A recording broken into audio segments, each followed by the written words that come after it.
Lab ടെക്നീഷ്യനായി ഞാൻ ജോലി ചെയ്യുന്നുമുണ്ട്. അതിൽ കൂടുതൽ ഇന്ന് ഞാനൊരു ഫാഷൻ ഡിസൈനറുമാണ് കേട്ടോ. അപ്പോൾ ഈ ഒരു ചെറിയ സ്പേസാണ് എൻ്റെ ലോകം.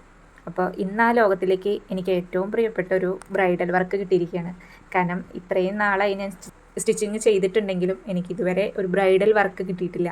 എൻ്റെ ഫസ്റ്റത്തെ ബ്രൈഡൽ വർക്കാണ് കേട്ടോ. അപ്പോൾ അതിൻ്റെ ഒരു സന്തോഷം ഞാൻ നിങ്ങളുമായിട്ട് ഷെയർ ചെയ്യാൻ വേണ്ടി വന്നിരിക്കുകയാണ്. അപ്പോൾ ഇതാണ് നമ്മുടെ ബ്രൈഡൽ വർക്കിൻ്റെ കളക്ഷൻസ്. നമുക്ക് ബ്രൈഡൽ വർക്ക് മാത്രമല്ലായിരുന്നു കേട്ടോ കിട്ടിയിട്ടുണ്ടായിരുന്നത്. കാരണം അമ്മയ്ക്കും ഉണ്ടായിരുന്നു, അനിയത്തിക്കുട്ടിക്കും ഉണ്ടായിരുന്നു. അപ്പോൾ അവരുടെയൊക്കെ ആണ് ഈ വീഡിയോയിൽ ഞാൻ കാണിക്കുന്നത്.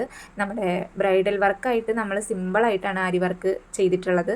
നെക്സ്റ്റ് വീഡിയോയിൽ കാണിച്ചു തരാം കേട്ടോ. നമ്മുടെ എന്താ പറയുക, അഫോർഡബിൾ റേറ്റിൽ ചെയ്തിരിക്കുന്ന ഒരു സിമ്പിളായിട്ടുള്ള ബ്രൈഡൽ വർക്കാണ് കേട്ടോ. നിങ്ങൾ അടുത്ത വീഡിയോയിൽ എന്തായാലും കാണണം കേട്ടോ. അതെന്ന് വെച്ചാൽ സിമ്പിളാണ്, ഭയങ്കര സിമ്പിളാണ്. അപ്പോൾ ആൾക്ക് അധികം ഓവറായിട്ട് അങ്ങനെ വർക്കൊന്നും ചെയ്യണ്ടെന്ന് പറഞ്ഞതുകൊണ്ട് നമ്മൾ സിമ്പിളായിട്ടാണ് ചെയ്തിരിക്കുന്നത്. ഇതിലൊക്കെ വലിയ കാര്യമുണ്ടോ, ഒരു കല്യാണ വർക്കല്ലേ എന്ന് വിചാരിക്കുന്ന പലരും ഉണ്ടായിരിക്കും. പക്ഷേ എന്നെ സംബന്ധിച്ച് ഇതെനിക്ക് ഏറ്റവും വലുതാണ് കേട്ടോ.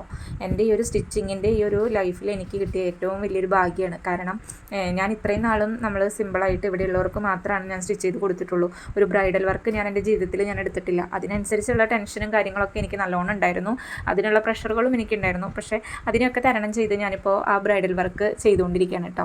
അപ്പോൾ അത് നിങ്ങളുമായിട്ട് ഷെയർ ചെയ്യാൻ വേണ്ടിയിട്ടാണ് വരുന്നത്. അപ്പോൾ അടുത്ത വീഡിയോ നിങ്ങൾ എന്തായാലും മറക്കാതെ കാണണം കേട്ടോ.